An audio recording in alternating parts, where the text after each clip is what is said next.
training for powerlifting competition in 1989.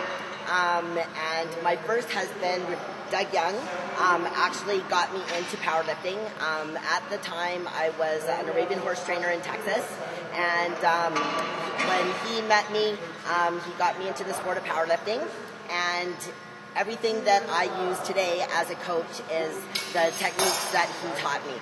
And Doug was three-time world champion powerlifter, three-time world record holder in the bench press.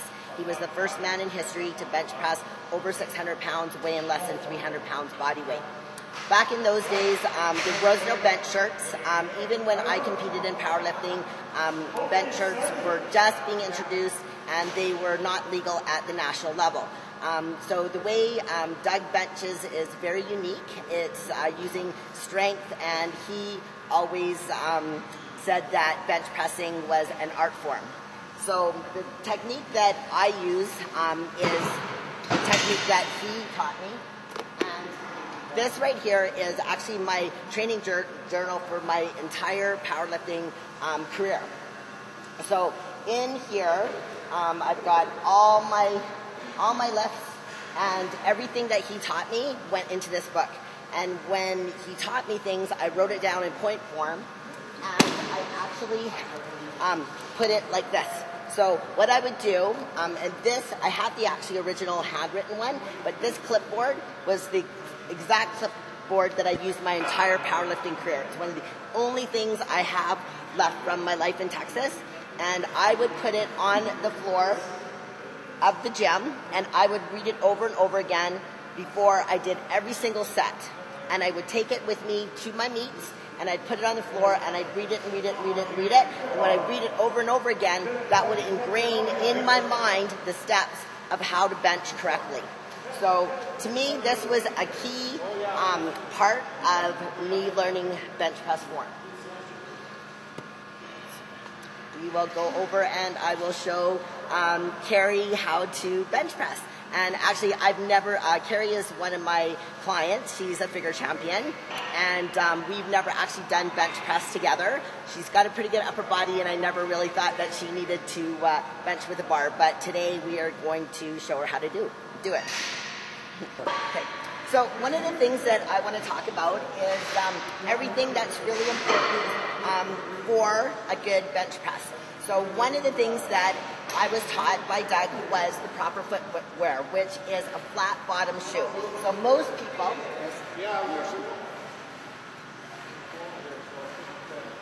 will wear more of a cross trainer, right? A cross trainer, actually, your foot isn't stable.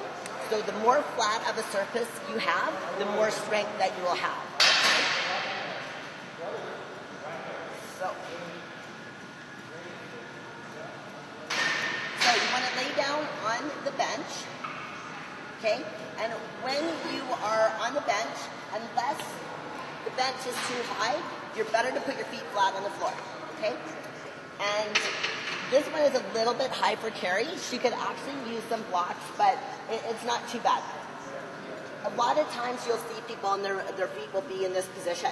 You actually want your heels underneath you, okay, and your feet flat.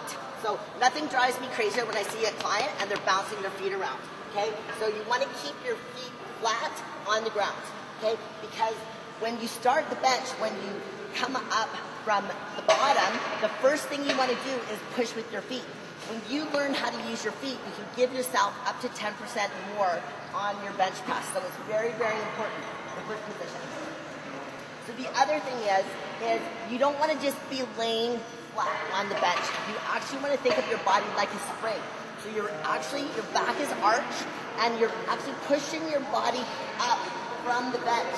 So when you come down, when you touch your chest, then you push with your feet and you explode going up. So the other thing is hand position. So unless you have a shoulder injury, you want your hands fairly wide.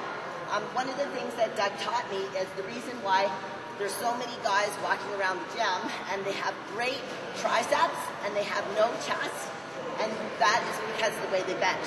So the wider you put your hands and the lower you bring the bar, the more it's chest, then shoulders, then triceps. The narrower you put your hands, the higher you bring the bar, the more tricep it is. So you look how long I have to stroke it if my arms are narrow and high compared to if they're wide and low. It's a shorter stroke. Okay? So your feet are underneath you, your feet are flat. You want your hands to be quite wide, so wider than shoulder width, unless you've got a shoulder injury. Okay? You want to be pushing your body away from the bench. So you're not just flat on the bench. Okay? So then you lift the bar up, take a big breath into the top, hold your breath going down. Now, bar placement. You want the bar 1 to 2 inches below the crease of your chest. So you're going to bring the bar slowly down and use your feet to push from the bottom, straight up. So you actually want to push on a bit of an arch. So it's slow and back as you come up from the top. So big breath in, slowly down. From the bottom, push with your feet and up.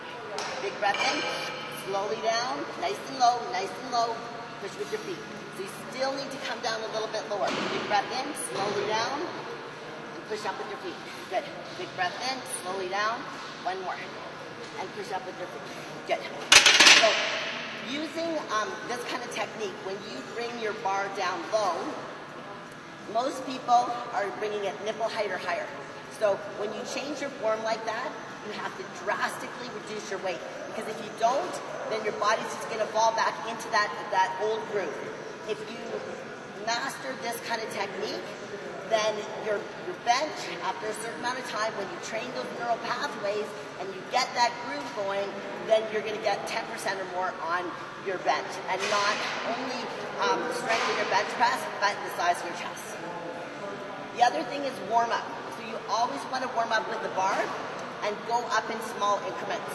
So depending on, how much weight you're putting on the bar, you want to make small jumps. You don't want to make too big of jumps because then you're going to take away from your reps.